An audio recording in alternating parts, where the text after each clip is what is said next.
Paper Mario: The Thousand Year Door is one of the most beloved Mario RPG games, both from the general consensus of fans as well as myself. And today I wanted to rank all 8 chapters in the game from worst to best in my personal opinion. There are 2 things I want to note before getting into this list. Number 1, there is not really a bad chapter in this game, so whenever I say the worst, it is just the weakest out of a selection of pretty good ones from top to bottom. And number 2, this is all from the remake of The Thousand Year Door. I have played both versions of the game, however my most recent playthrough was of the remake, and the elimination of backtracking does slightly affect my perception of some of the chapters. With that being said though, let's go ahead and get right into the list. Coming in at number 8 is chapter 7. This is in my opinion the weakest chapter in the game for a variety of reasons. It starts off with some relatively pointless backtracking. Essentially you have to find a specific character, and the game makes you go back through pretty much every single chapter that you previously were at to talk to an NPC that will send you to another NPC that will all eventually bring you to, well, the NPC that you're looking for that is just right there in the town.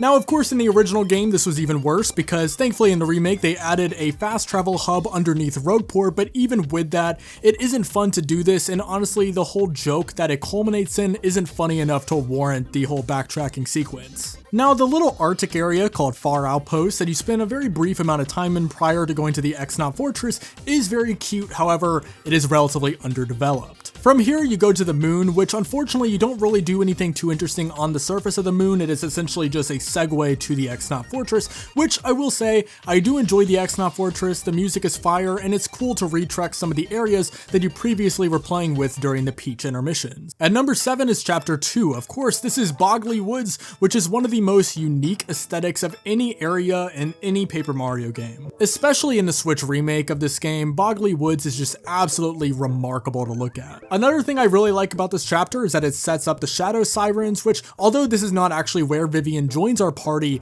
I think that the banter that Vivian has with her other, siren sisters are, really well written and really fun to follow along to. The thing that holds this chapter back though is the Boggly Tree, because navigating it around is relatively annoying. Its design is very annoying and complex. It's very often you will probably get lost, especially on a first playthrough, because there is very little to set the rooms apart and to help you remember where everything is. Navigating all of the punies around is also relatively annoying. It should be also noted that it is actually the same boss that you fight with both chapter 2 and chapter 7, however, I think that the implementation of it in chapter 2 was done a little bit better. At number 6 is chapter 4, which is probably one of my favorite chapters in the game from a story perspective. You start out in Twilight Town, which has this incredibly morbid undertone where every single time this bell rings, it turns one of the villagers into a pig, which kind of has this looming doom over it as well. Everyone is gonna basically die off in Paper Mario terms if you don't save the day. The other main hallmark of this chapter, which relates to what I was just talking about in chapter 2,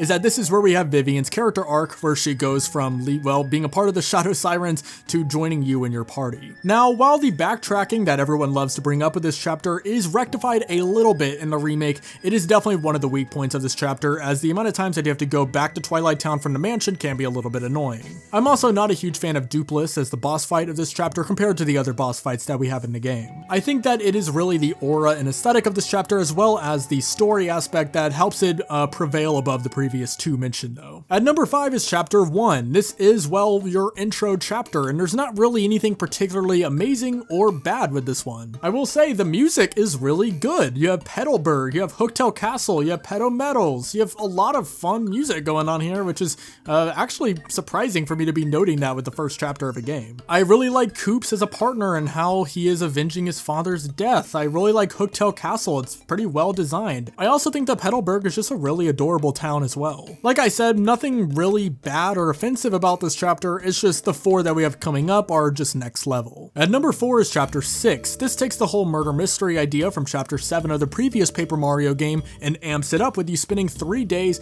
on this train taking you to your location. And I will say, while most of the action of this chapter is on the train and the pit stop that you make, Poshley Heights is a really cool little rich area which serves as a good juxtaposition to most of the other locations that you spend in the Thousand Year Door. And the little fake out scene that happens where the crystal star is almost gone but not really is pretty funny as well. well. Anyway, the characters that you interact with on the train are hilarious and make this chapter as memorable and fun to engage with as it is. Easily my favorite example of this is Detective Pennington, one of my favorite characters in the entire game. The boss fight is relatively unexplained and random, however I still find it incredibly fun to fight. And the little puzzle section at the midpoint, whenever you make the pit stop in order to fix the tracks, is also incredibly fun. At number 3 is Chapter 8, which is of course our big finale portion of the game.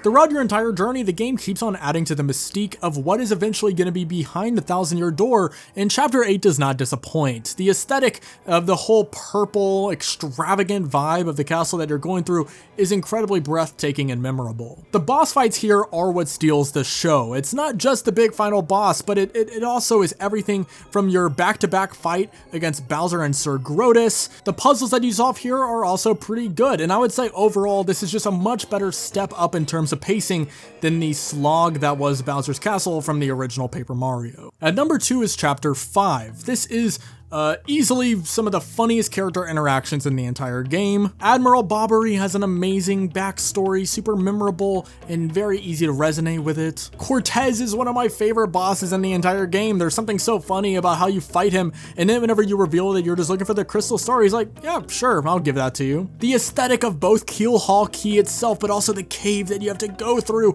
and the way that the boat mechanic is implemented, everything is just so fun. I love it. And then the boss fight at the end on the boat is also a highlight. Pretty much everything about Chapter 5 is so much fun. However, that is not my favorite chapter in the game, as that honor goes to Chapter 3, of course the iconic Glitzville. This takes the idea of a gauntlet of enemies where you have to fight your way to the top and makes it just so much more memorable and fun thanks to the very intriguing backstory behind some of the mischievous things going on behind the scenes, but also the hilarious characters that you're interacting with as well. Rock Hawk is amazing. It's really cool to have a character like this that's at the top, but he is not nearly as good and cool as he thinks he is. Grubba is also one of the funniest characters in the entire Paper Mario franchise. I really like how they gave each of the fights against the enemies different win requirements, and also Yoshi is of course, well, Yoshi, so he's amazing. Probably my favorite partner in the entire game to actually use. So yeah, Glitzville is amazing, easily my favorite chapter from both this game